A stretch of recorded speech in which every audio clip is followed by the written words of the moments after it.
You have a VAC prepaid call from Pamela Smart.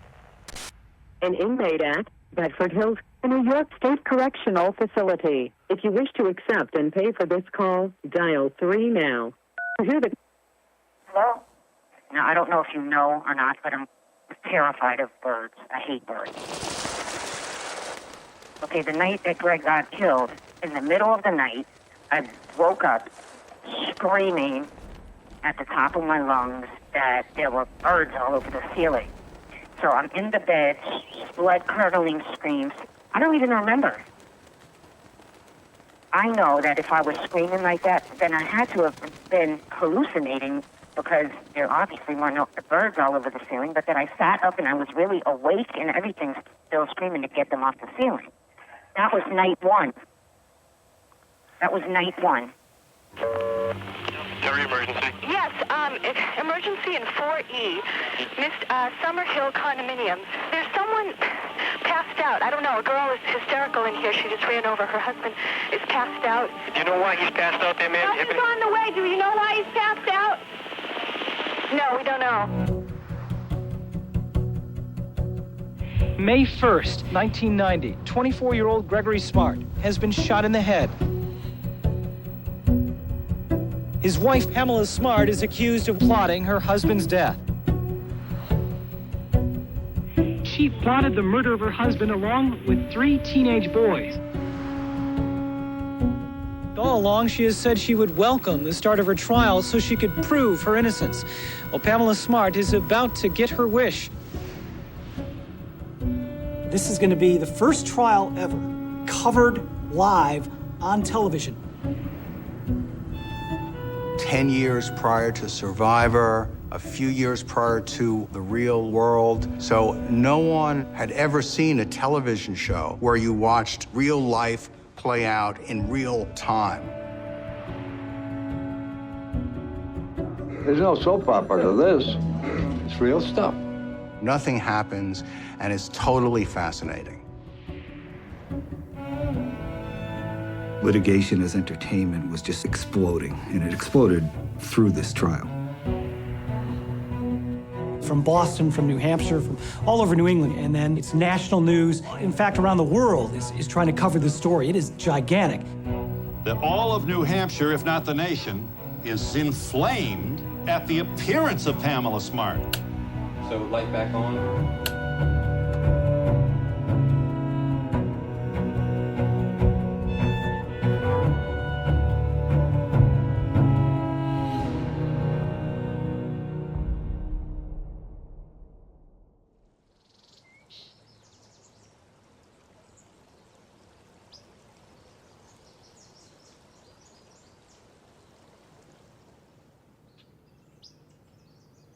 All murders in New Hampshire are big cases, but this one certainly had some interesting features to it.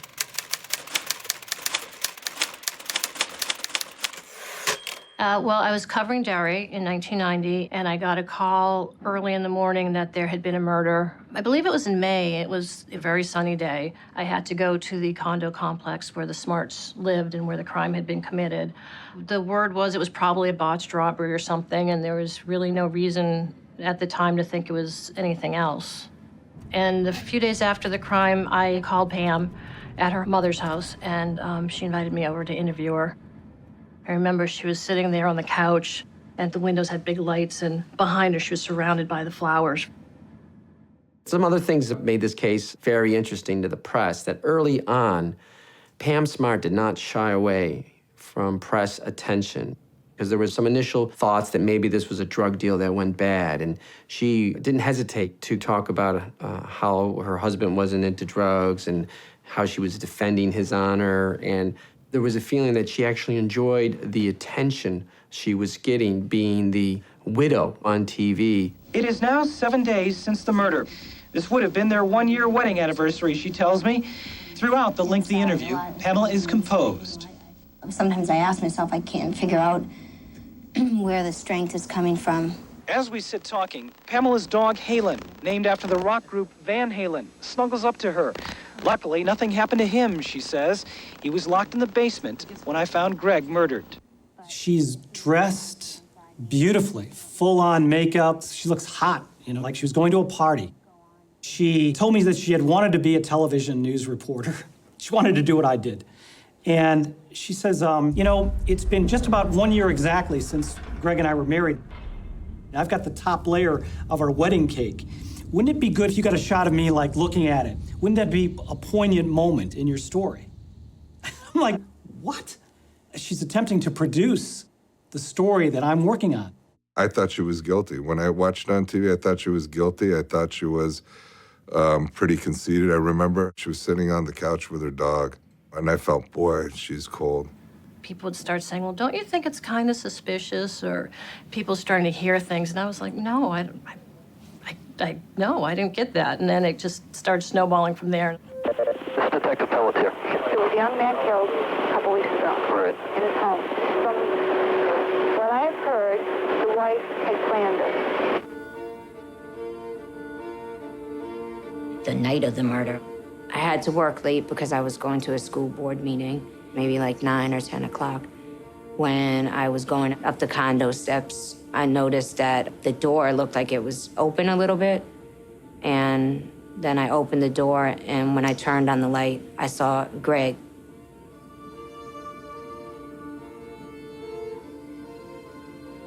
And the house was ransacked. I thought that it was an interrupted burglary.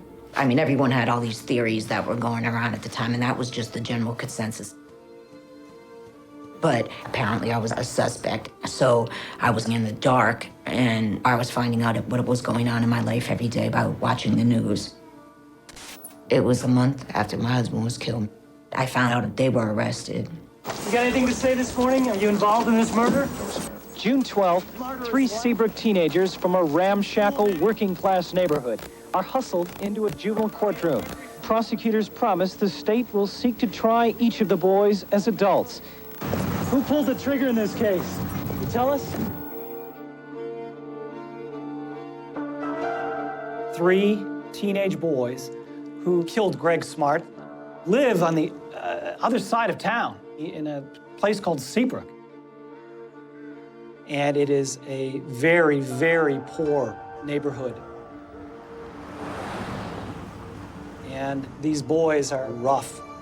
Pete Randall, very tough looking.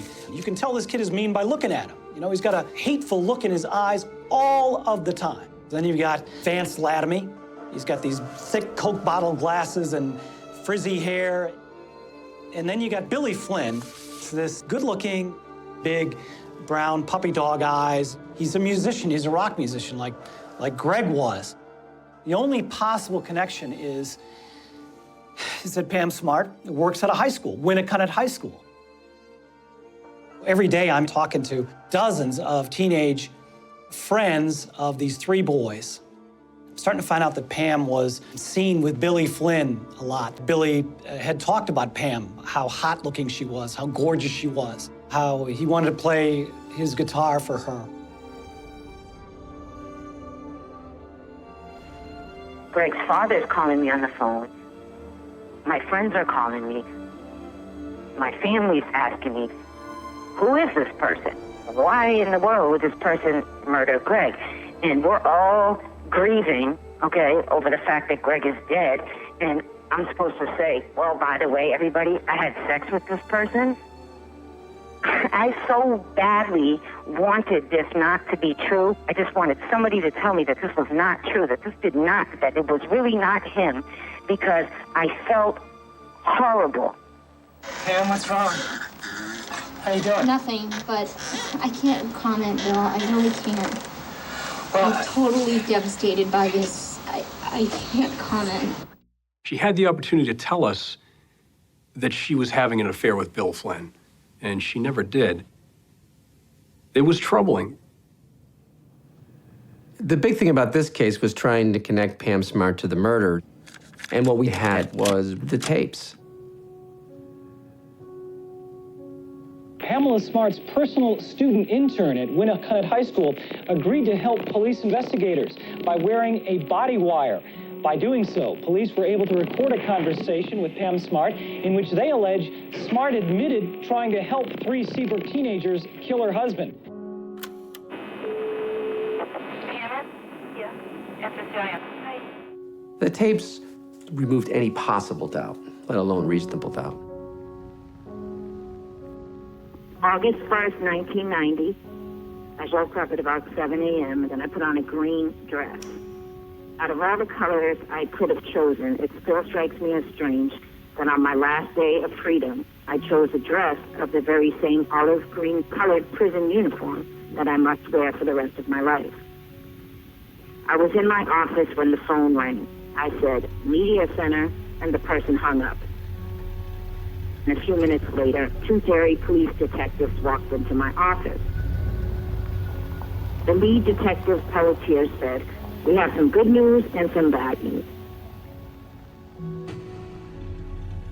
It's the shining moment for us. The line that came to mind on the way over was, the good news is we solved the murder of your husband, and the bad news is you're under arrest. Let me go back and just a little more emotion. I've got good news and I've got bad news. The good news is we've finally solved the murder of your husband, and the bad news is you're under arrest. I picked up the newspaper, and there she was on the cover, I think with handcuffs on, this, you know, the cheerleader with handcuffs on. And that's when I knew. I had decided, I'm going to write a novel. It was very much the fact of having seen her on television before in this other role, the grieving widow role. Very pretty, young, blonde, former cheerleader, you know, the kind of girl that I would have really been hated but secretly envied, you know. And the recognition that, in fact, it was rotten, something very ugly behind it that bore no relationship to the image in front. As we ride one wave of imagery to the next, we need to ask, A, what are we looking at, really? And B, how are we looking? What happens when you introduce electronic media, when you put a 50-inch screen in front of people?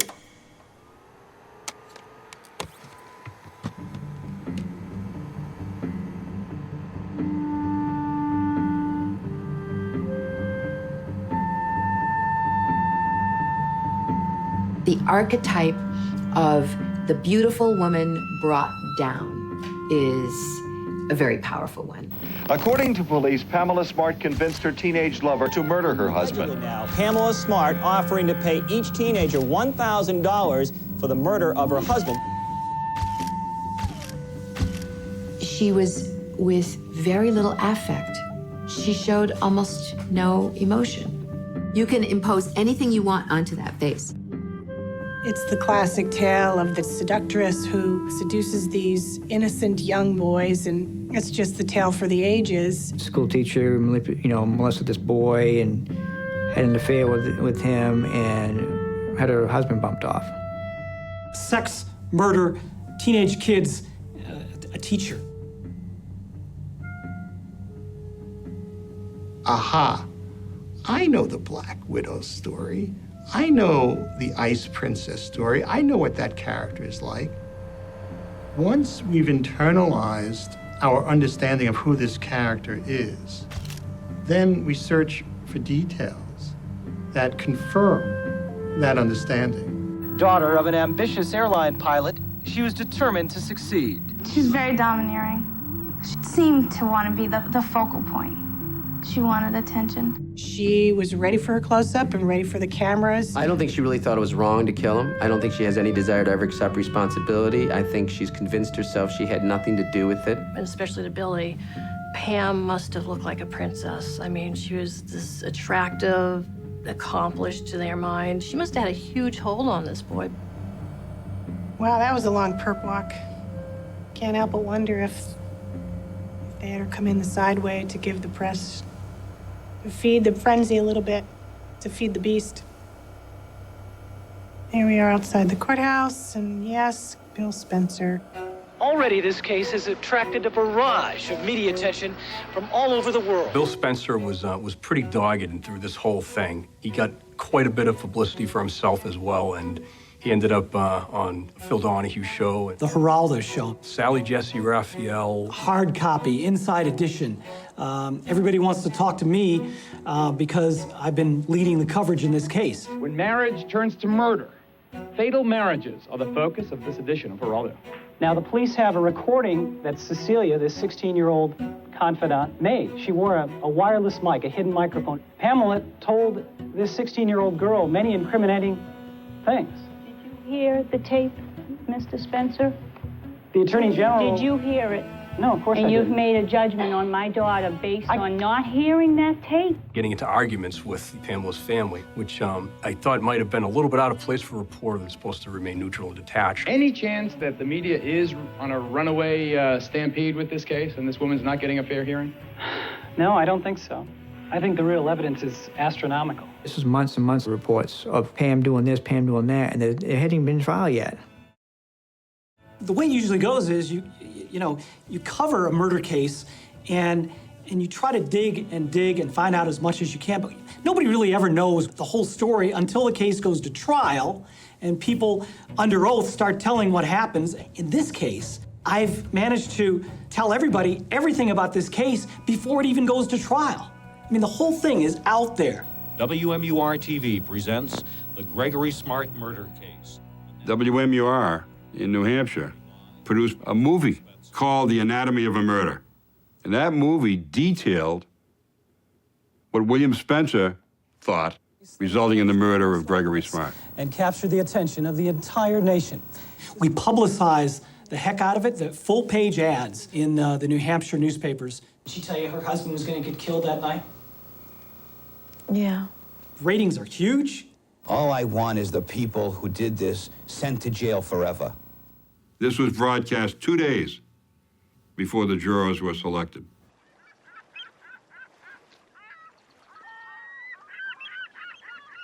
And now the court is looking for 12 people who can put all of that aside and look at this case open-mindedly. A record 300 potential jurors have been summoned. Half of the 147 prospective jurors summoned today said they had heard about the case, so they were excused. In the afternoon, 150 more jurors will be brought in. Search for objective jurors continues. The Rockingham County Superior Courthouse. I was in China and I called home just to let them know I was going to be home in the next few weeks, and my mom all excitedly said, "You've been called to the Pam Smart jury." And I said, "What's that?" And she said, "Don't read any papers, don't do anything." And so obviously remained willfully ignorant of what was going on. The trial had higher ratings than the afternoon soap operas. So you came up here and got a hotel room just to watch the trial? Right. How come? Well, I'm kind of fascinated by these trials. The story is just so intoxicating. You can see how important it is to try to find jurors who haven't had that seed planted in it, because once that seed is in your head, you can see how irresistible that is, not to fill in that narrative in your own head. I don't feel that I could sit there saying, yes, she did it, or no, she didn't do it, without, because I've read so much about it. I read too much about it, and I read the whole article and the whole National Telegraph on it, and I said, no.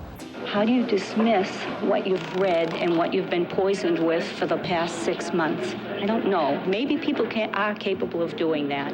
I hope to God that they are. Nonsense. Nonsense. You can't unring the bell. The Supreme Court has said over and over again, a juror who denies the fact that he was affected by pretrial prejudicial publicity is not to be believed. We were hoping to place the trial in a county much like Grafton County. It was not exposed to Boston media. And Judge Gray denied our attempt. Certainly Judge Gray didn't want to let go of this particular gem. Is he sensing that this is going to be the greatest case he ever sits on? And is that going to affect his behavior and his rulings throughout the course of the trial? Our regularly scheduled program will not be seen tonight, so that we may bring you the following special presentation.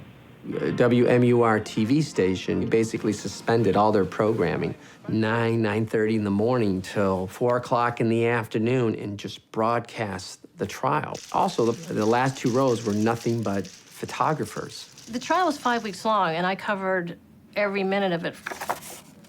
This one I took.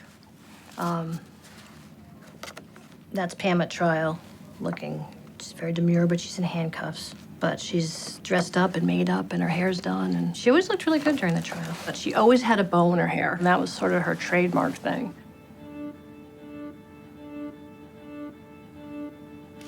I know one of the newspapers had a daily story about what she wore to the trial.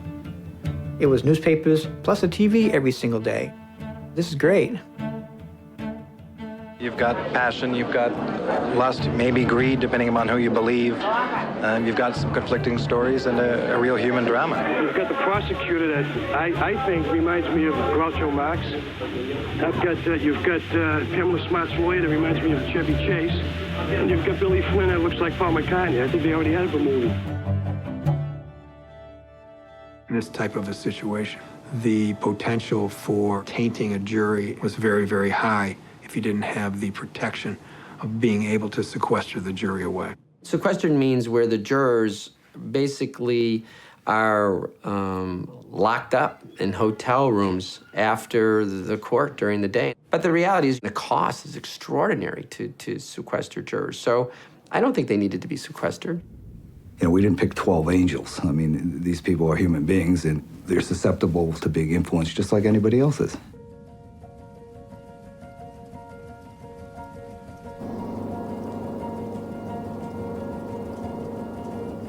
This is the view from the air. Not a single available parking space.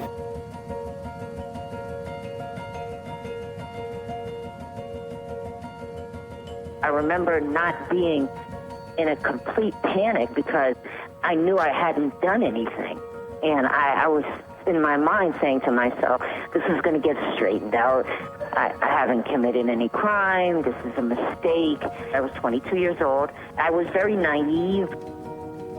I had this relatively normal upbringing and normal life. I mean, I was pretty much an uneventful person. I did what I was supposed to do. I went to school. I went to college afterwards.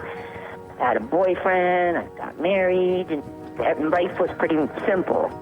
I was under the belief that the only people that went to prison were people that were guilty, and that if you were innocent, it would be proven in the court of law, and that's the end of the story.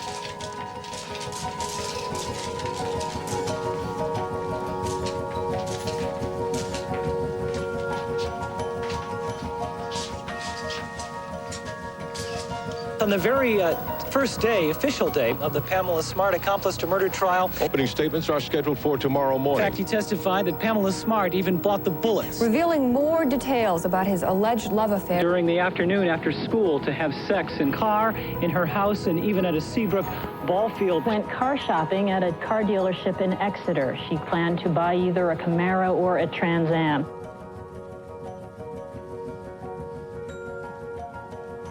It was the first trial in history, televised gavel to gavel. We were guinea pigs. People are watching big time. Although I'm pretty confident we're going to get a guilty verdict, I've got to be there.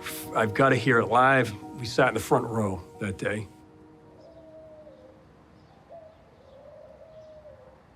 Live, this is a live following the verdict at the Rockingham County Courthouse in Exeter. Pamela Smart was just found guilty. And God and the justice system works in this society, and we are very, very happy with it. She got what she deserved. She's getting, yes. I think justice was done. I thought that's the way it was going to come out.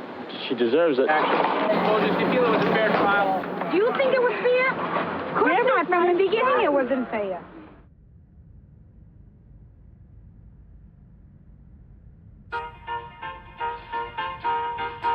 Defense attorneys are looking at several avenues for a possible appeal. Many people believe there is no way the jury could have avoided contact with the media during the trial. But in order to prove that, they're going to have to find out from a juror or from a juror's relatives or somebody that indeed their decision was tainted.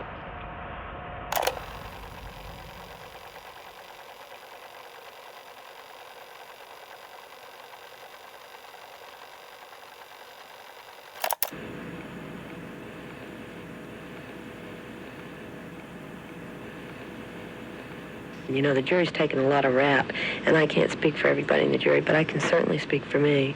They just didn't give her a defense. I mean, I felt like when they said that defense rests its case, I couldn't believe it. I was like, no way. That's not fair, because I don't believe she deserves that. And I think that the circus of the media was ridiculous. About 10 billion cameras going off, and everybody's taking billions of pictures, and which I think rots. I just think it rots.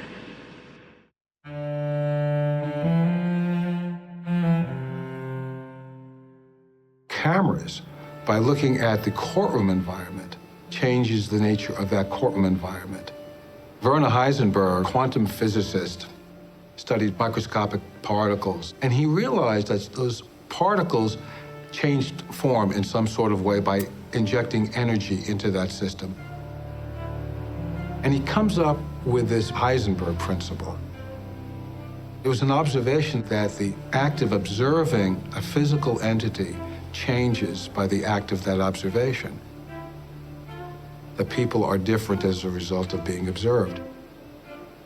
There's a self-consciousness, in other words, that goes on by being part of a television event. It was not a trial, it was a spectacle. But after the trial was over, the state of New Hampshire wanted to put her as far away as possible.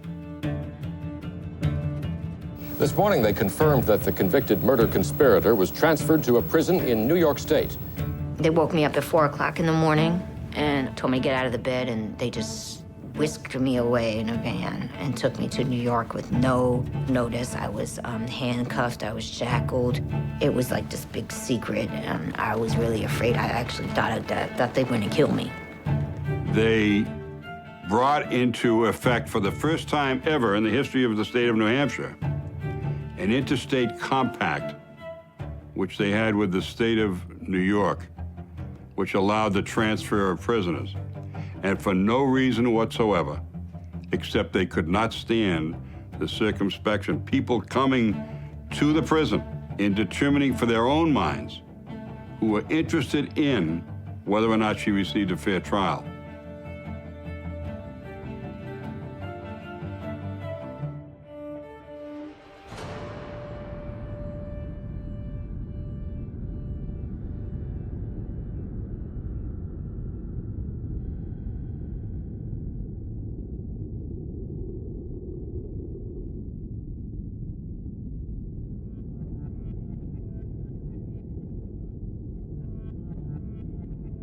Pam had a high-profile case, so everyone knew that this pretty little blonde girl was coming. The sharks were waiting for her. Things that go on in there are not good. They're not good. And the things that happened to Pamela Smart are even worse. From day one, Pam was a punching bag. I remember one time, they broke the eye socket on her. Just started punching me in my face. She still has like a metal plate in there. Another girl came and was kicking me in my face. Not only from the inmates, the officers too. Pam Smart was more vulnerable than most. She was raped in prison by a guard who sold these pictures to the National Enquirer. He made up this entire pedigree where she is the master manipulator and head of a sex and dope ring and controls the corrupt guards. You know, the old story, Pamela the seducer. And of course, he posed her in a way that was very similar to the famous bikini picture. This bikini shot turned up at the trial as something that Pam had done to seduce Billy Flynn.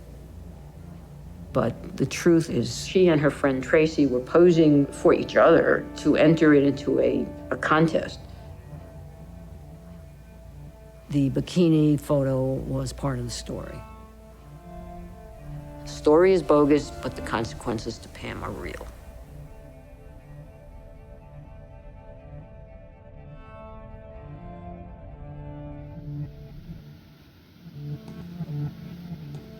In about 2 weeks, I'm gonna have literally spent half of my life in prison. I have been trying to get back into court, and to this day, I'm left to try to chip away at this avalanche of negative image that hurts me.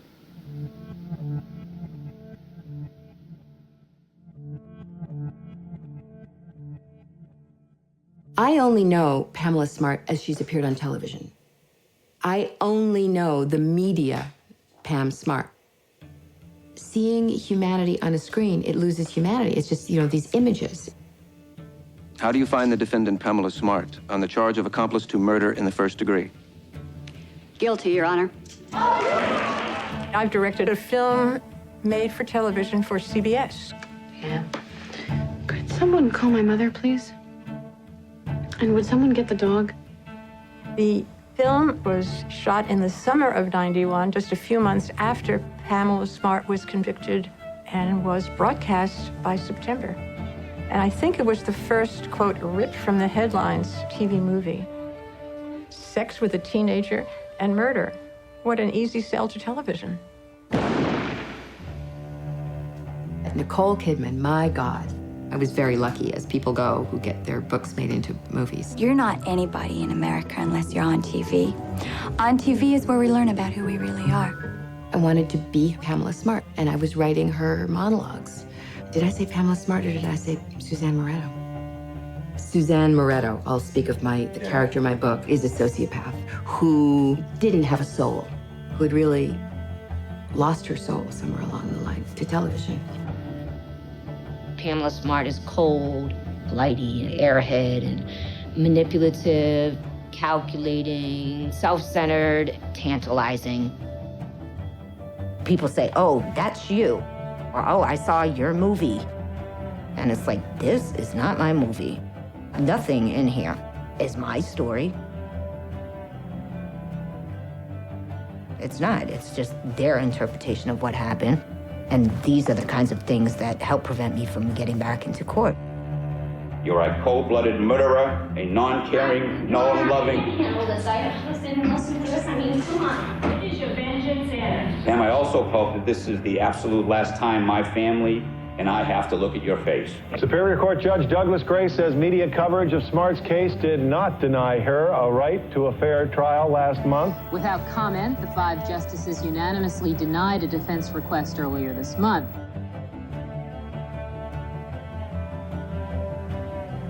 We can't make these high-stakes decisions, innocence, guilt. We can't make these decisions on the basis of fantasy.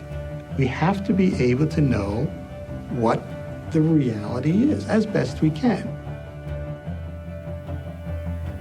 If you were the defendant in that case, would you think you've gotten a fair shake from the justice system? And if you answer that question, I don't know, then you should be saying to me, well, let's hear it in more detail.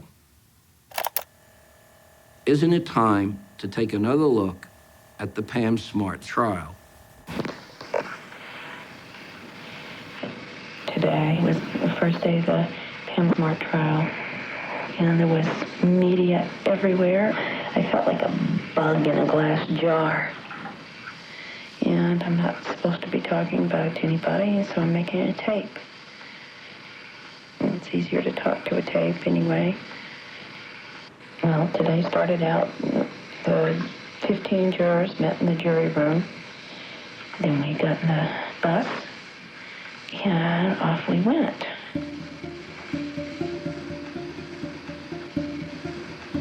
So we drove Barry right into the condominium. It was nasty and rainy and cold. And half of us went into the Smart's condominium. About Pamela Smart, what did I feel about her today? She looked tiny, troubled. I just can't even imagine what she must be feeling.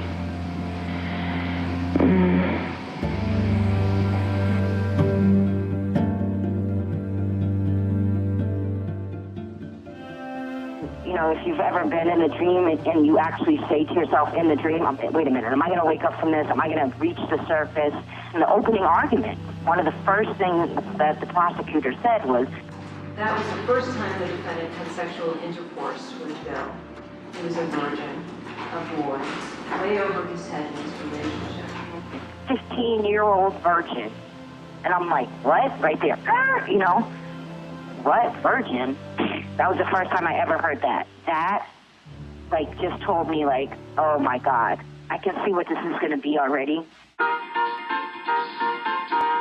Good morning, everyone. I'm Nanette Hansen. WMUR-TV's live coverage of the Pamela Smart accomplice to murder trial is about to resume. Court proceedings are about to get underway.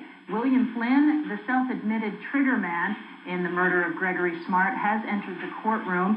We had Billy Flynn on the stand pretty early on in the case because we thought he could explain everything about Pam Smart, the murder, the orchestration, so the jury could have the whole story.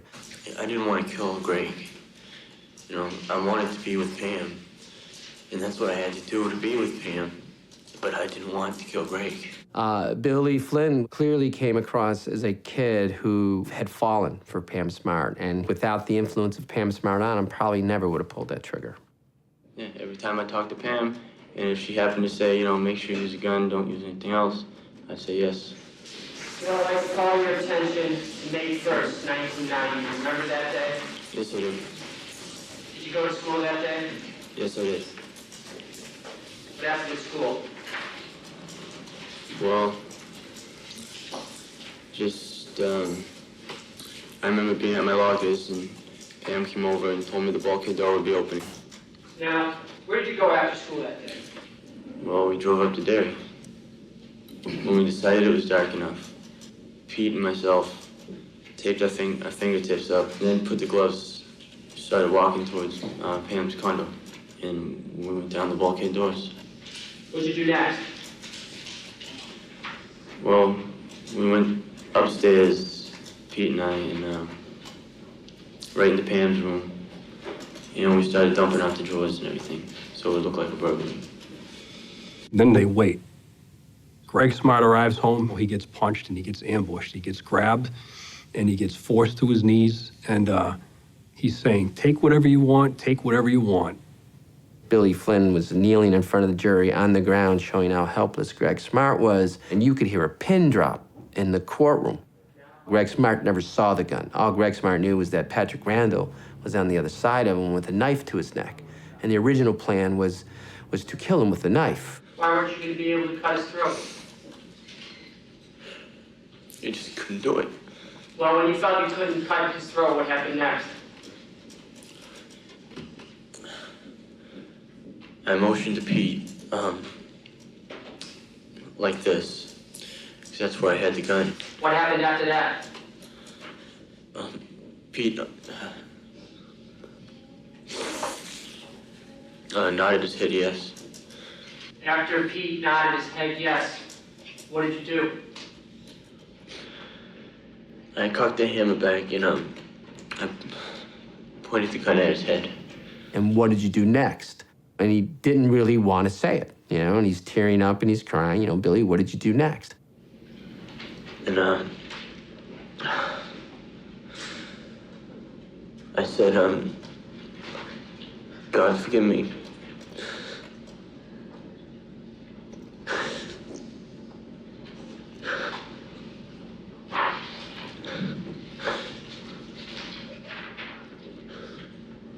After you said, God forgive me, what happened?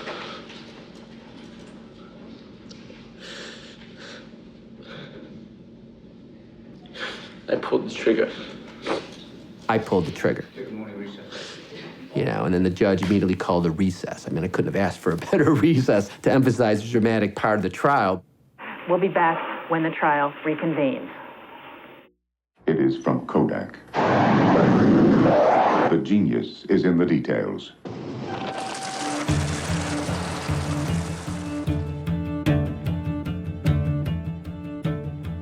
I did have sympathy for Billy. How they got into this crazy situation is understandable. Billy was sexually obsessed with Pam. We can't forget that she's like a grown woman and he is a child. Manipulation is easy. That boy touches me. Somebody who was once somebody's little boy playing Little League who got terribly, horribly, irretrievably lost. She worked within the school system, and the fact that all of this started from the school system just says one thing to me, that this could have been anybody's kid. I have two 16-year-old brothers, and I think she should definitely go to jail. I can't even imagine getting kids involved in something like this. Teaches our school children. We don't need her around.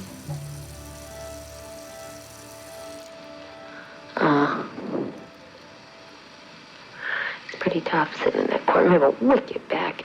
That chair I'm sitting in is terrible, terrible, terrible. Anyway, let's see.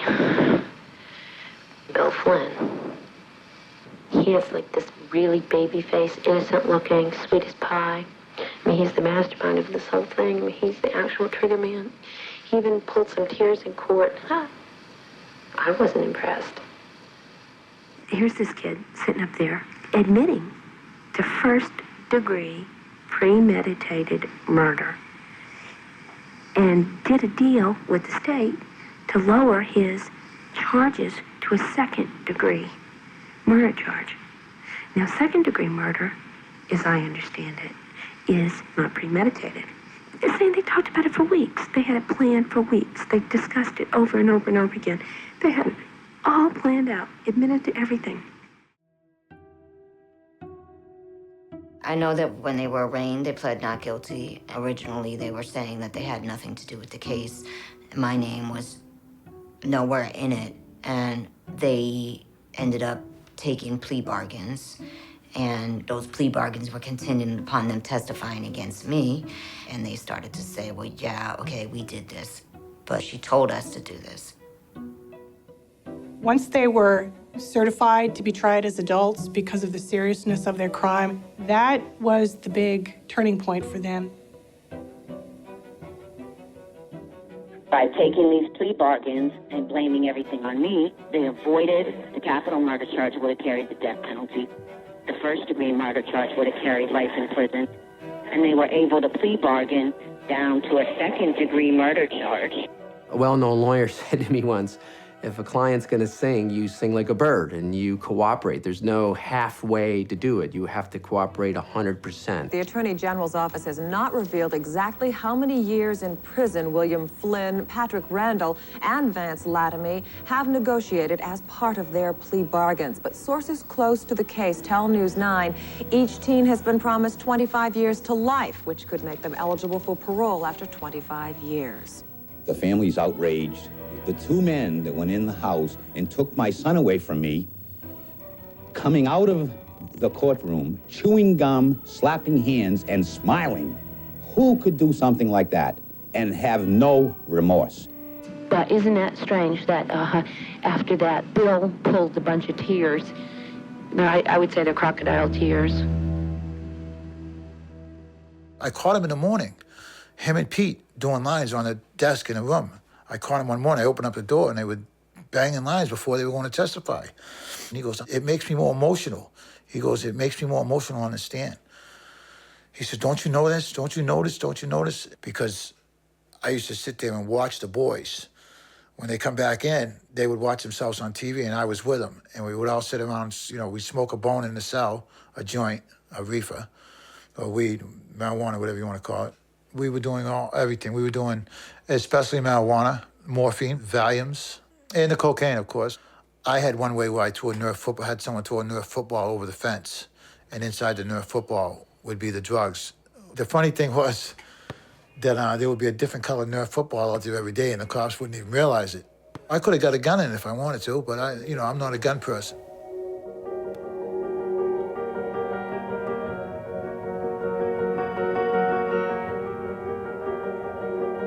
Billy told me straight out that, listen, Rick, he says, we got to do what we got to do.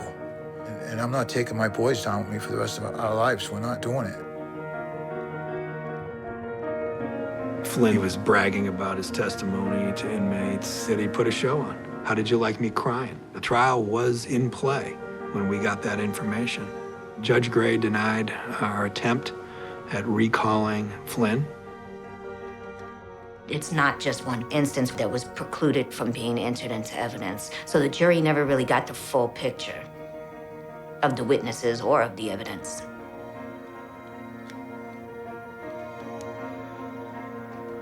There was a fourth person He was actually the initial one that came forward, Raymond Fowler, and told the first account of what had happened. He said that I had nothing to do with this.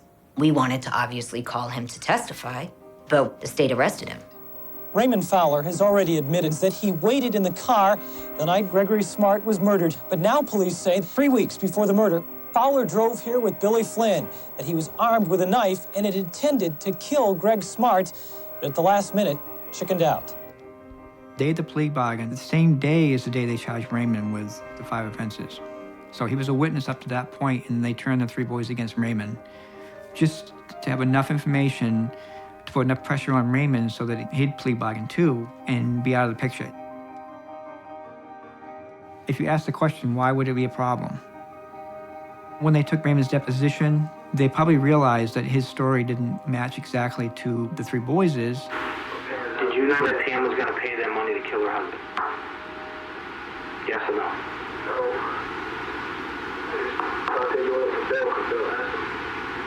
You thought that Bill was going to kill the guy because he wanted to, but Pamela didn't ask him to kill her husband. Oh, I didn't talk to him. Why didn't you go to the police when you knew that the guy had been murdered? They threatened to kill me. If you're just joining us, this is WMUR-TV's live coverage of the Pamela Smart accomplice to murder trial. Right now, the defense attorney, Mark Sisti, is preparing to question the witness on the stand, 18-year-old Vance Latomy Jr. We not only talked about this case at the Rockingham County Jail, but you talked about this case while you were all locked up over at the ADC in Concord, right? Wrong.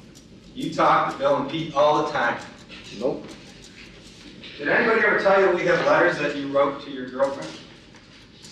No. Do you recall telling your girlfriend that Bill, or him actually, it says, him and Pete are the only things that remind me of how things were. We are always talking. You remember telling her that? Yes. I've talked, since I've been locked up, I've talked about everything in the case. Basically, they discredited him. You know, he is Bill Flynn's cellmate, and Pete Randall is 2 cells down, open cells. They had plenty of opportunities to concoct a story and get their story straight. Not only did they have plenty of opportunities, the cross-examination revealed that they did. I've been doing this for 30 years, and in every single case other than one, there was an effort on the part of the prosecutors, where there are co-defendants and people that will be telling the same story and they're incarcerated, is an effort to keep them apart. I don't understand the decision to have those boys housed in the same place and able to talk to each other. Pete, Pam Smart didn't make you kill anybody, right? Correct.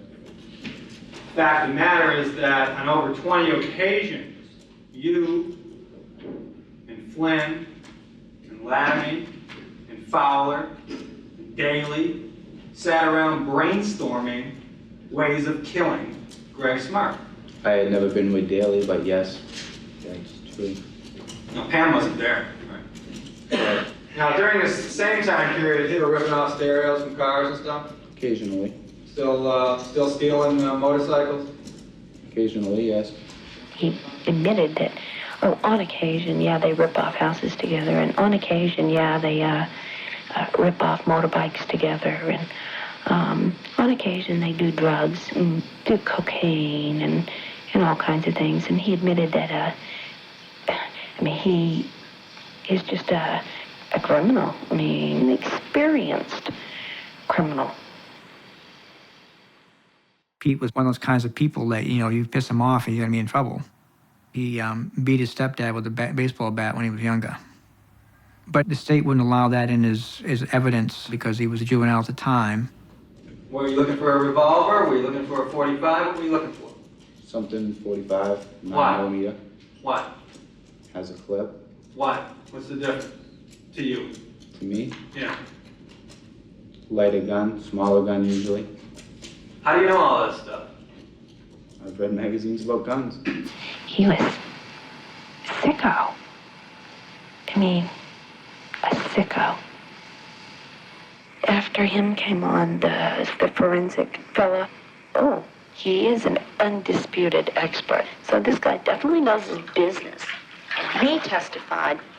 There was a single gunshot wound of entrance, high up on the left side of the head, 1 inch to the left of the midline of the scalp, and 5 inches above the ear canal. The bullet passed downward and backward from front to back at about a 45-degree angle. Pete said Pete was in front of Gregory Smart, and Bill, from behind, blew him away. Standing from behind, I really couldn't do it. It would be extraordinarily difficult. Okay, would you agree with me then that trajectory and your findings there are inconsistent with a person shooting Greg Smart from behind? While standing behind, I would think that If you were standing behind me, it couldn't be done. It couldn't be done. I think that they were in an agreement that Flynn would take the blame for the killing no matter what took place. The way that I saw the case was that having the lover of Pam Smart actually do the job gave it more of an impact statement than what I believed was true, and that was that Pete did the job when they got in the house, when probably Flynn chickened out and Pete executed him. Fucking now, asshole, do it.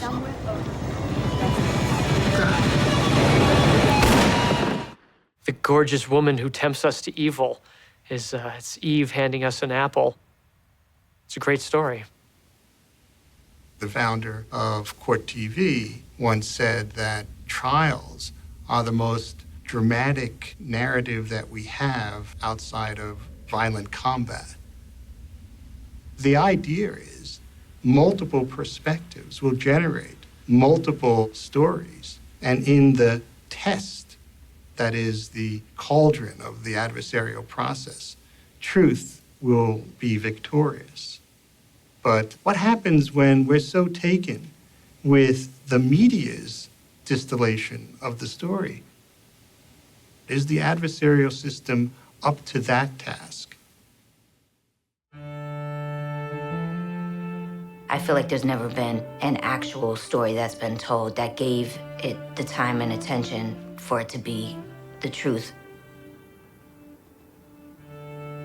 I was never a teacher. I was the director of media services for 11 schools, one of which was the high school, which Bill Flynn and his friends attended. And we got involved in making a commercial for a contest.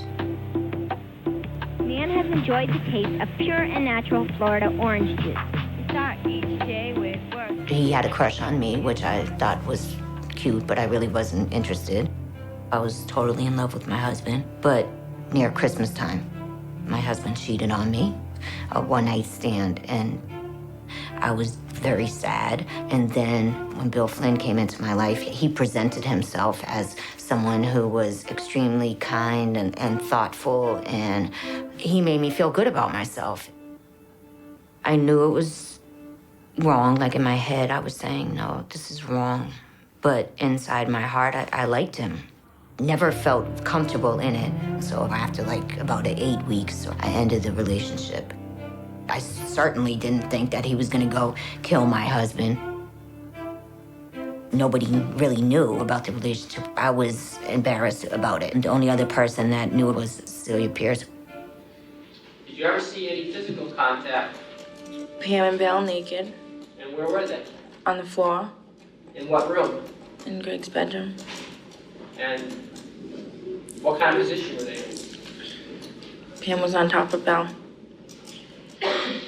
Who was Haley? Pam's dog. Did she and Bill ever discuss Haley? She told Bill not to kill Greg in front of the dog because it would traumatize the dog. Something like that. These kids couldn't make that up. I just didn't buy that. When did you start trying to get a gun for Bill Flynn to kill Greg Smart with? I don't know when the date was. You had this heart-to-heart truthful conversation with the police on June 14th, 1990. Did you discuss with the police that you were trying to get a firearm to kill Greg Smart? I don't remember. You don't remember?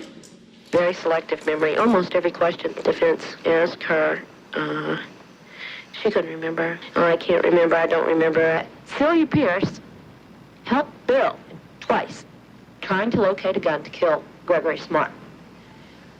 Does not that make Cecilia Pierce an accessory to first-degree murder? Doesn't it? Accessory. She was more important to the prosecution in the toolbox than in the jailhouse. Why was she saying the things she was saying? Those motivations, quite frankly, could be frightening. Well, Once Upon a Time Productions, as I have here, is a life story option and purchase agreement. Cecilia Pierce signed this contract for a movie deal and sells her story. This is dated September 14th, 1990. And again, right here, purchase price of $100,000. I heard about the Pamela Smart story the same way everybody else did. I saw it on television, I saw it in the news, and, it was one of those stories that everybody was talking about. Tonight on Hard Copy, One Girl's Secret. And also, Elvis Fights Back. Cecilia Pierce was wired for murder. She said that she was in love with Bill and she had a choice. She could either divorce Greg or kill him. She's so perfect. If you were doing this movie now, you'd just cast her. Tim Thompson, who worked for me, took her out for ice cream in Derry, New Hampshire, to get her rights. So I remember making the joke, did you take her to Dairy Queen? And he thought that was stupid. But she said if she divorced him, he would follow her around and she'd never have another boyfriend. And he would get the money, the dog, the furniture, the house. It took some convincing to have Cecilia wear a wire. I don't think she really wanted to believe Pam was guilty. At first, she didn't want to believe Pam's guilt. And over the next year, she went on television again and again and again and again, proclaiming Pam's guilt. She picked Bill out of all those boys. And he trusted her a lot. How does this happen? If I were doing a reality TV show and I wanted to turn a witness, I would do something very similar. I'd put the wire on them. I would put them in the position of an investigator. She couldn't get a divorce because she wanted the dog, the car, the furniture, and the dog, and she could have money. What's interesting? And as these interviews progress, she gets better at this. Pam got guiltier and guiltier. You see that happen on every reality TV show. The more provocative they get, the more their producer tells them that they're fantastic. And people would love to be fantastic. And she'd be like, well, this is what happened today. Bill and I were talking, and he can't find a silencer. And Here you have a kid, and all of a sudden you're part of this, one of the biggest things in television history, the first televised trial of the sensational murder. I think that she got caught up in that whole scene of, I'm important. She's turning into a little star. She definitely liked the attention. There's a lot of people who want that. They wish that their television show was on prime time. We were seeing the Petri dish for what's happened today. TV has gone from being something that you watch to be something that you're in. The Boys and Cecilia Pierce were the first ones to get that injection. It was attention that girl never would have gotten in a million years. You would want the witnesses to be the most important players. But in this particular case, they're not playing to the true audience, the jury. They may be playing to mom and dad so that when they go home at night and they're eating supper, they can turn on Channel 9 News and watch themselves on television.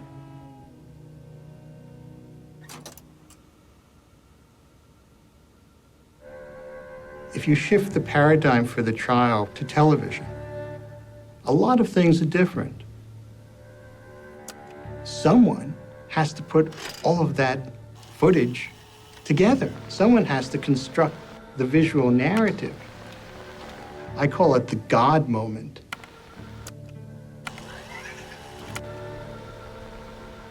The moment when you intervene, you make a cut. What happened after that? We had sex. You shift something. Why do you think he did it? I just feel that someone made him do it. And all of a sudden, you've seriously altered the meaning of that image. She sat almost motionless as the young man her defense attorneys have portrayed as a love-struck thrill killer took the witness stand. I feel like I want to reach out and grab a hold of her and just shake the living life right out of her. 17-year-old Sarah Thomas also testified that when she asked Flynn if he was in love with Pamela Smart, he said, "I don't know, but the sex is great."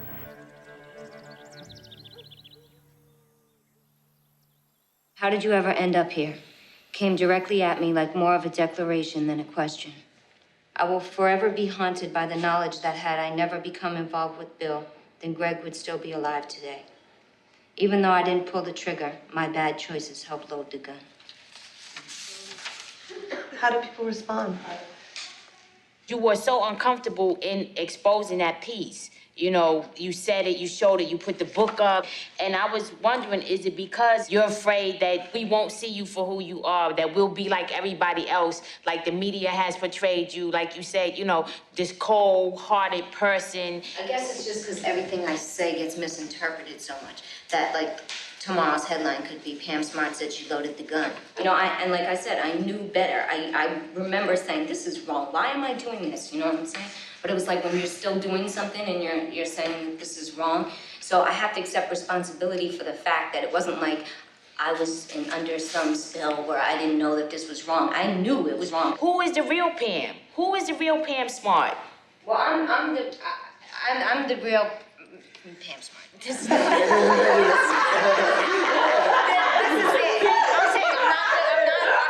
not walking around with a mask on. This is who I really am. I've looked her up. I've been curious.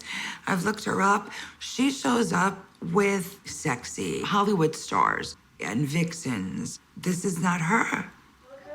Billy, you're recording. Oh, sorry. First, this is Van Halen Rocks. I'm gonna show our kids this.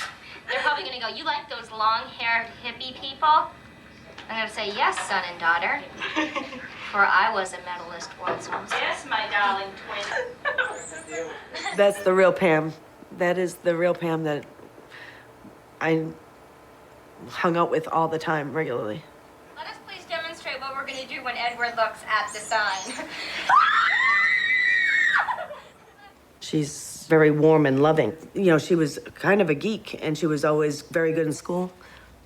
I was at Bedford Hills inmate education program, and I assisted Pam in achieving 2 master's degrees, one in criminal law and the other in English literature. The superintendent had become extremely hostile, consistent with the negativity that always swirled around Pam. And they took away from me my books and my pencils and my pens. So we talked, and that was how I taught her. And she had to absorb everything I told her without the books. She's the smartest student I've ever had in my 34-year career as a professor. I felt really stupid in the face of this enormous system that had taken my life. And I decided that I couldn't really fight back without the proper tools. I wanted to understand more about what happened to me and what I could do to try to get out of here. I was fighting for my life. On the outside, everybody they think that everybody in prison says they didn't do it. Sure, everybody's innocent. They didn't do it. And that's not the case at all. With the exception of 3 women, that's out of thousands and thousands. Out of the 8 years that I served, I've only heard 3 women say that they didn't do it. So far, 2 out of 3 of those women have been proven innocent and released. The 3rd and last one is Pamela Smart. Swear the testimony you're about to give today will be the truth, the whole truth, and nothing but the truth. I do. Next witness was Pam Smart. She's testifying as to her side of the story. You said, when you heard Bill Flynn was arrested, you say, oh my God, they heard about the affair, they arrested the wrong person. Of course, you went right to the police to straighten that out, didn't you? No, because I thought if the police knew that I had an affair with Bill, then they would automatically conclude that I was involved in the murder. You did everything you could to cover up your relationship with Bill Flynn. Yes, I was. And Not only if you told the police about Bill Flynn and your relationship, that would give Bill Flynn a connection and a reason for killing your husband, right? Right. It would also give you a connection to the murder of your husband and to Bill Flynn if you told him about the affair, right? Yes. And that's the real reason you didn't want to talk to the police about Bill Flynn and the affair with you. The real reason is the truth, which I just told you. The jury will determine what's the truth, won't they? They certainly will, I Are you hope. afraid that they're going to decide that for themselves? I think the jury's going to believe what the truth is. Okay. I believe in the jury system. She was very believable. I know I didn't believe any of the boys because they're criminals and their stories discredited, and they've had time and opportunity and motive to build a story. And I didn't believe Celia. I think she was trying to protect her ass because she was definitely involved as an accomplice. If the police suspected me, then I would protect, like her, the fact that I had an affair with the kid who killed my husband. There's only actually, those 3 tapes are the only evidence the state has against her. Your Honor, I would suggest at this time that everyone place on their earphones and make sure they are on. Secretly obtained taped conversations between Pamela Smart and Cecilia Pierce are about to be played.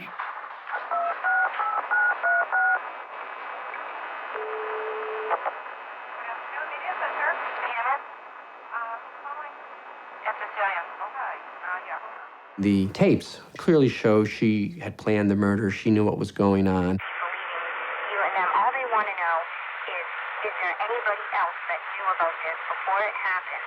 Because if there is, then they can really bag them, you know? But that's the thing.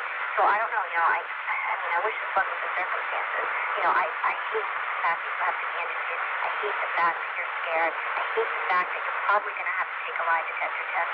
But I don't know what to tell you. If I thought if you told the truth it was going to do you any good, that'd be one thing. But it's not. If you tell the truth, you cannot change what you know. You know, you can't. And if you tell the truth, you are probably going to be arrested. And if you're not arrested, you're going to have to go and you're going to have to send Bill, you're going to have to send Pete, you're going to have to send JR, and you're going to have to send me to the slammer for the rest of our entire life.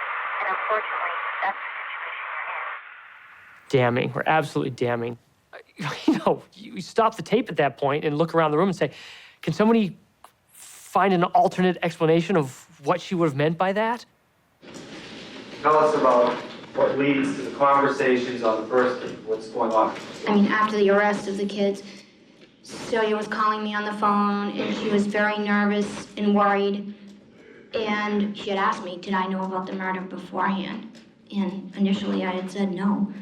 And then she made a statement to me that if I knew more about it, that as long as I told her that she wouldn't tell anyone, and that we had to stick together. So what did you do? So I figured that if she knew more about the murder, then she would tell me if I acted like I knew more about it. I really thought that they had the wrong person, that they found out about this relationship and they jumped to this conclusion because there was no evidence, so to speak, that was coming out through a police telling me. My main thing at that time was trying to figure out, did he really do this? Because I guess I just, in my heart, I wanted it so not to be true. I wanted anybody, anywhere to give me any information that I could to help get the answer to this one question of, did he really do this? I told Greg's best friend, actually.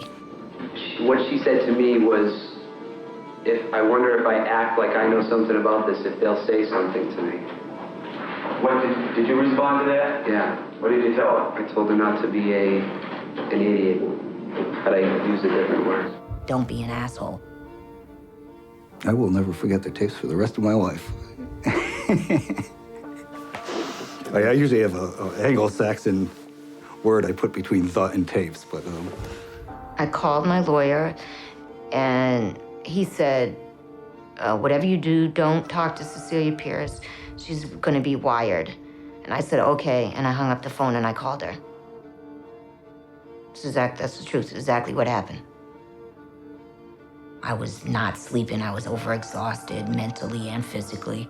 Psychiatrist put me on Prozac, and he put me on a lot of it. I was both going through depressive states, and I was also going through like manic states. I just didn't care. I just wanted to know so bad that I didn't care. And then Cecilia Pierce would be spilling out pieces of information here and there and saying, oh, well, I heard this or I heard that. So I felt like I had to get information out of her.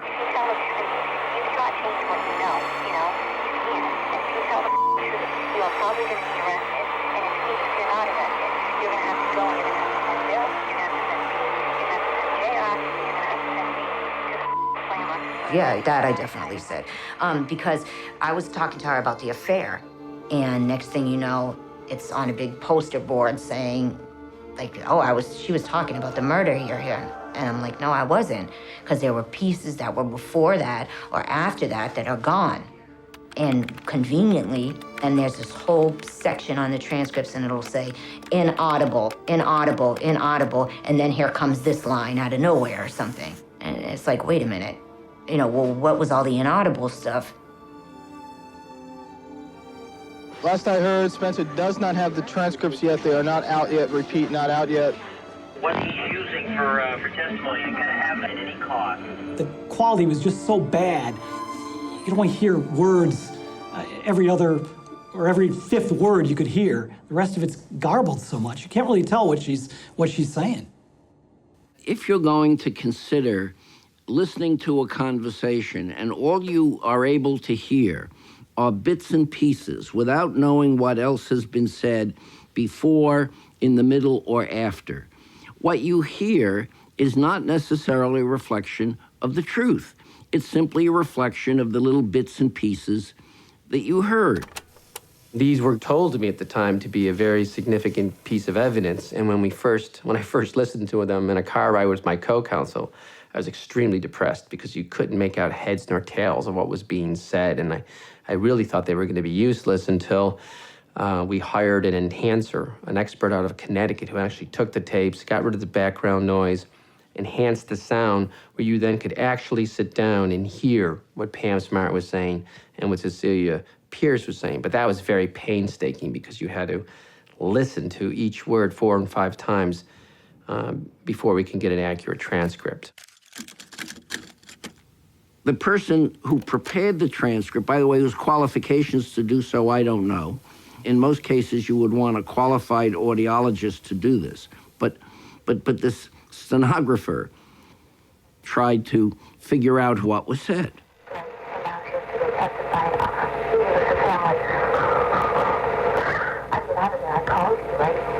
Nobody told me you were pissed. And then she said that. Wait a minute. Did you see what had happened? Wouldn't you rather have just divorced Greg? Well, I don't know, Nothing was going wrong until after they told Ralph. Those transcripts become taken as gospel and then treated as if they were the tapes. Remember that time you let Bill use your car to go up there? Where? Up to your house? Yeah. Well, that time, if they hadn't forgotten directions, he could have killed Greg then. I know. Pam said this, then Cecilia said this, then Pam said this, then Cecilia, like that's how it looks on tape.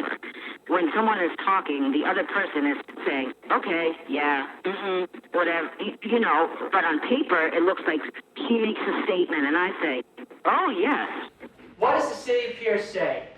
If Raymond hadn't run his friggin' mouth off, this would have been the perfect murder. What does the defendant say? Right. She says, he's going to say you knew about it beforehand, which is the truth. Right. And look, let's not lose sight of the fact that none of those issues of the enhancement were the subject of expert testimony on behalf of the defense at the trial. At the time, my attorneys had told me, well, if you want to get a tape expert, that's going to cost like $15,000. And I was struggling to pay them as it was. This wasn't an instance where I was some kind of celebrity client that could have, a dream team assembled to help me point out everything about the evidence, and I couldn't afford it. I could not afford it, like many people can't when they're up against the criminal justice system, and I wasn't able to get a tape expert. The tapes. They're contradicting. It sounded, you know, incriminating. But if you believe her story, that would explain the tapes. I'm not saying I believe it, but it's a possibility. Now, Pam doesn't have to prove she's innocent. The state has to prove she's guilty beyond a reasonable doubt. And that creates a big doubt on the one piece of evidence that would get her. Somewhere lies the truth, and we're never going to know really what it is. Tough call.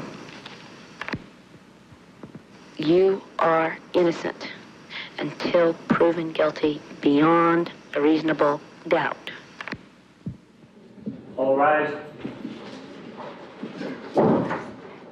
As of 2:32 on the afternoon of March 20th, 1991, the fate of Pamela Smart rests in the hands of the jury.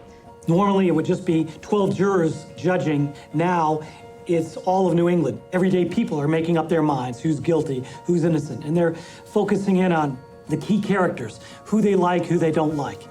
I think she's a very cold person, and I think she's guilty as all get out. For weeks, the jurors had gone home every night after testimony. Did they go home and watch coverage after the fact on the evening news? Maybe, who knows? Did they read something in the newspaper? Maybe, who knows? The jury should only hear evidence that's admissible. It shouldn't be watching videotape of the victim's parents praying at the grave of the victim. We visited the grave this morning and spent 10 minutes crying before we came here. You praying? And praying to God that justice is served. And it shouldn't know what the people out there think the result is going to be. Yeah, she was too much of an ice woman. Had no emotion. For no emotion, you have to be guilty of something like that. And the headlines on TV, on radio, all predicted that Pam would be found guilty of the crimes of which she was charged. Most of what was in the press and most of what was in the TV are just replays of what happened during the day in the courtroom. So there was no polls going on. We think she's guilty. We think she's not guilty. You know, call in how many people think she's guilty. I mean, there wasn't none of that. Do you believe Pamela Smart was involved in the plot to kill her husband? For yes, press 1.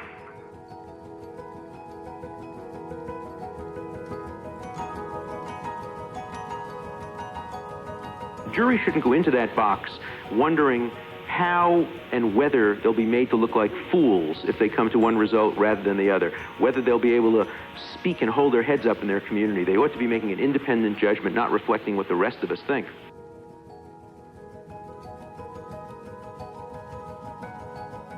In any notorious case, when the very fact of the charge implicates some profound taboo, the usual burden of proof, my client is presumed innocent, is off the table.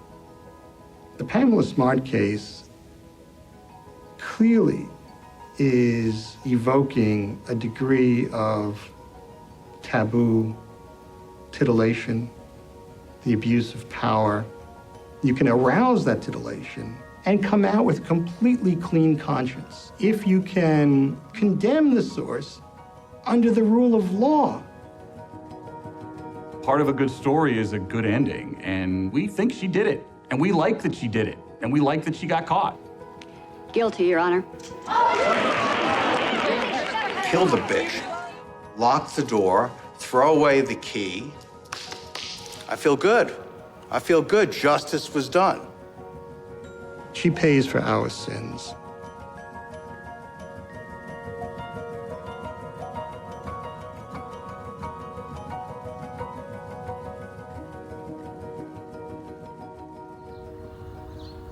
The verdict has been reached in the Pamela Smart trial here in Exeter. We have carried live coverage throughout this trial, and I think we can say we were the first to tell you that the verdict was reached at about 1:15. The green light went off, the bailiff went running in, the parties were rounded up.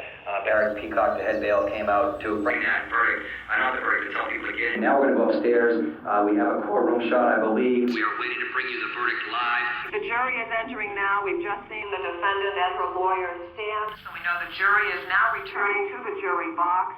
As soon as they are in their places, we know we'll see the entire courtroom rise. We just heard Judge Gray is entering. He will be asking for the jury's verdict on the charges. rise and face the jury. Madam Poor Lady, you please stand. Has the jury reached a verdict on each of the three offenses charged? Yes, we have. On case number 90-1371, which charges the defendant with the crime of accomplice to first-degree murder, how say you, is the defendant guilty or not guilty of the offense charged? Guilty. Pamela Smart, on indictment number 1371, charging you with the offense of accomplice to first-degree murder, on the jury's verdict of guilty, and in accordance with the mandates of our state legislature, I am required and do hereby sentence you to the New Hampshire State Prison for Women for the remainder of your life without the possibility of parole.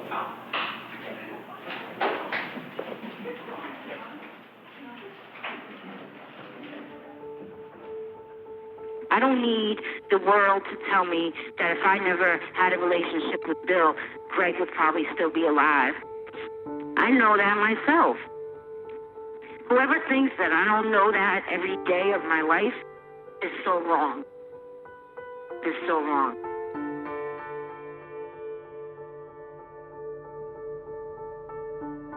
I think a lot about what my life would be like if this had never happened.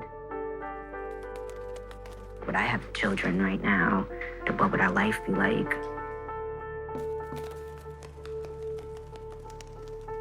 The great injustice to me is that she's in jail forever, and the kids who actually perpetrated the crime will get out of jail. By sort of any measure, that's not fair. But that's, again, the way the system works. So the system did what the system does. Her sentence is life without the possibility of parole. Even Charles Manson doesn't have that sentence. This is July 1991, and the trial is all over by 3 or 4 months. I had no idea, and I'm not the only one, because the judge came in, sentenced her. It's mandatory in the state of New Hampshire, life in prison with no parole. And I'm telling you, not a dry eye in that jury room, and that's God's honest truth that I saw. And even the ones who were like arguing adamantly that she's guilty. And there were 3 of us who argued adamantly that she wasn't, and I was one of them. But life with no parole, that's forever. That's not fair. And I really believe that I would have hung that jury, because I was damn close to doing it anyway, had I known what this sentence was going to be. I'm not responsible for what I was to consider as evidence. I had no control over evidence that was given. I believe there's so much that no one knows, and we'll probably never know.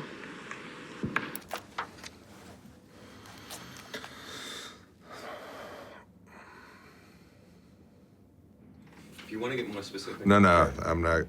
I'm telling you, this summer there's going to be some incredible stuff coming out, but I want the attorneys to release it, not me. I think Fowler will tell us what happened when his parole is done, and new information will come out. We'll leave it at that. Raymond Fowler's family, including his brother, has said for many years that the state wants him to stay silent. And I believe that even at one point on his website, they had some kind of quote saying that if he spoke, he would blow the case against me wide open.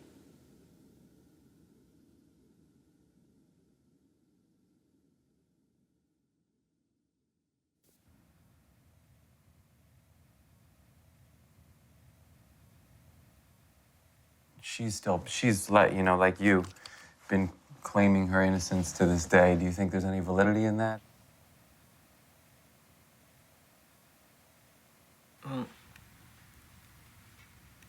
From what I've seen,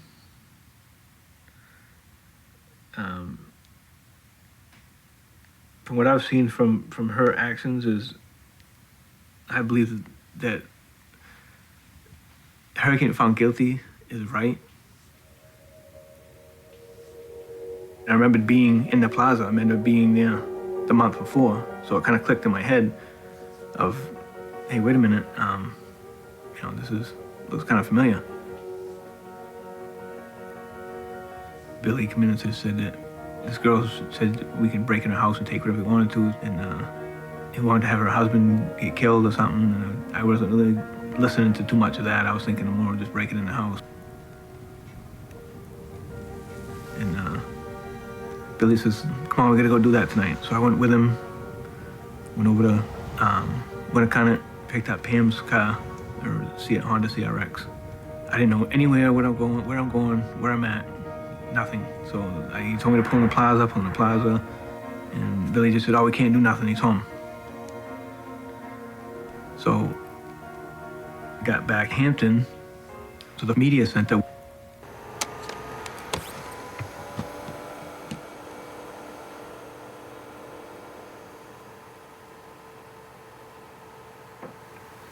You notice in the testimony, he said that we waited outside in the car and she come out. But in the movie, they're showing him, us walking inside of the media center. And if you listen to what she says in here about saying hi to me, this is what I said happened. Hi, Raymond. So did you do it? This is your version of the story. To a point. I mean, I didn't go inside of the media place. We picked her up. She get in the car, I get in the back. And she would literally just kind of flipped right out on Billy, screaming at him, swearing at him. What do you mean you got lost? And she says, did you get a gun? And he says, no, we got a knife. And she said, a knife? I told you I didn't want it done with a knife. You know, it's going to be a mess and it's going to ruin all my furniture. And she said, that's it. You know, that's it, no more or something. And Billy said something and she cranked the radio up and I heard her yelling back and forth to him. He was begging her. I could hear them, but I couldn't understand what they were saying. And I could see them, like, going back and forth. But she had the radio so loud, that's all I heard was, like, I don't know what it was, Van Halen or something that she had blasted in a stereo. And then she dropped me off and then drove down. I guess she took Billy home, dropped him off. But I know she was pretty pissed off.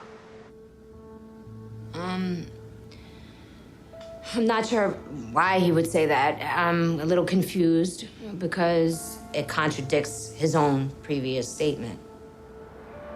You thought that Bill was going to kill the guy because he wanted to. But Pamela didn't ask him to kill her husband. I don't know. I believe that was just actually a scene in one of the movies. It is extremely possible that Raymond Fowler could come to believe that what he saw in the movie was what actually happened. He can even believe that, yes, I remember testifying that I don't remember her saying that. But I now realize that I have come to remember this. And like all memories, sometimes you forget them and then they come later on. And this is what has happened to me. And not realize that it was the media that implanted this memory. No, because I know what happened. And it will always be in my head what happened. But I do know that I remember the movie like it was yesterday. Like, I can tell you every part of the movie. And what the hell happened out there? I told you, Pam, we just got lost, so. You expect me to believe that? An eyewitness testimony is extremely unreliable. And people can be extremely certain and be wrong. Not only do memories decay, but they get transformed, and you can actually remember things very, very differently than they actually occurred. For me, the Pamela Smart movie blurs with the Nicole Kidman movie. So now in my memory, I'm not sure what I remember from the actual case and what I remember from the Van Sant movie. I'm not worried about being true to the facts. I want to tell a great story. And I get so into the story that I really do forget what actually happened and what just happened in my version. Did I just check one fact over? Okay. Teach Me to Kill, the Steve Sawicki book. He was formerly People magazine.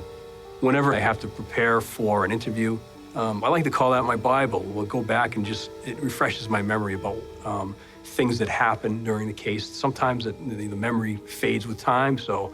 They had all gone through the looking glass, the judge and the jury, and the defense and the prosecutor and the kids and Pam and Cecilia.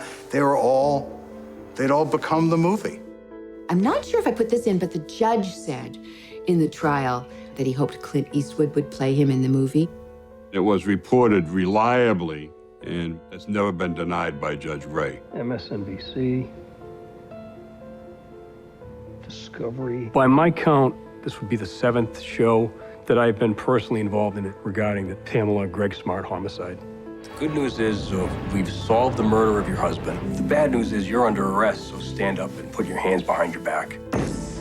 I think I'm even quoted in the IMDb board now, as that's my quote.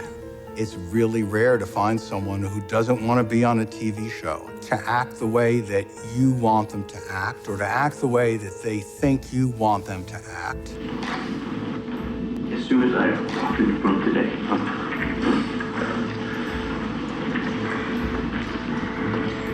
I felt a tremendous understanding. Just hours ago, 3 boys, all of them students at Winnicott High School. I mean, you talk about surreal.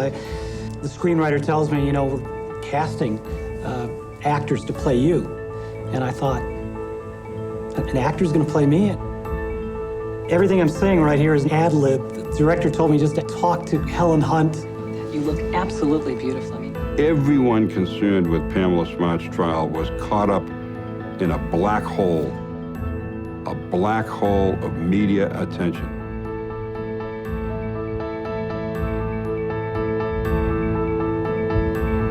This is in hindsight of 20 years of exploiting it, as you were doing. We exploited her.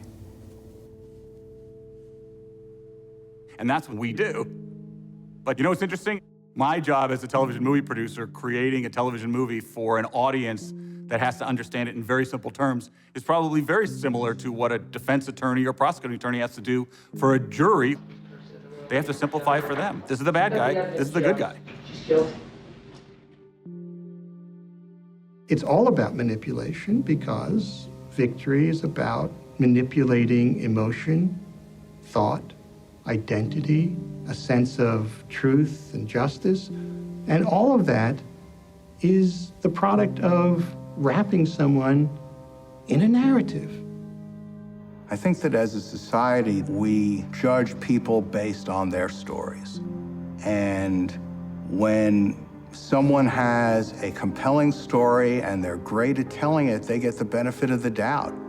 And when someone has a story that doesn't quite fit together, as most stories don't in reality, and they're not good at telling that story, they get the short end of the stick.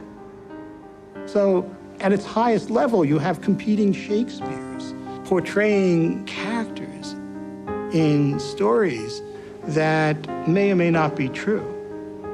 And of course, justice might miscarry. If we wanted this defendant to be something maybe different from what she is. Which one of these Pamela Smarts is real?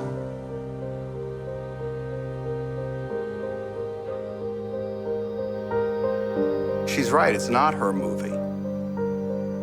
It's our movie.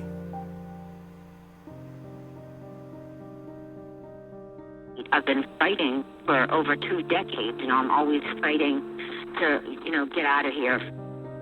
It gets tiring, it gets exhausting. But I realized that if I let go of the fight, then they won. And if I let go of hope, what do I have? Hopes and dreams are the air that sustains me every day. Last week, I lost my ID, so I went to get a new ID. And when I was taking the picture, all of a sudden, I just started smiling. So the officer, he said, well, why are you smiling? Who smiles for the prison picture, right? And I said, well, I'm smiling because this is the last one I'm ever going to take. And he said, why? And I said, because I'm leaving. I'm getting out of here. What a great movie it'll be if I get out, right? You will just have the greatest footage in America and get, like, me coming out of the door, leaving the prison. Oh, God. Yes, that's it.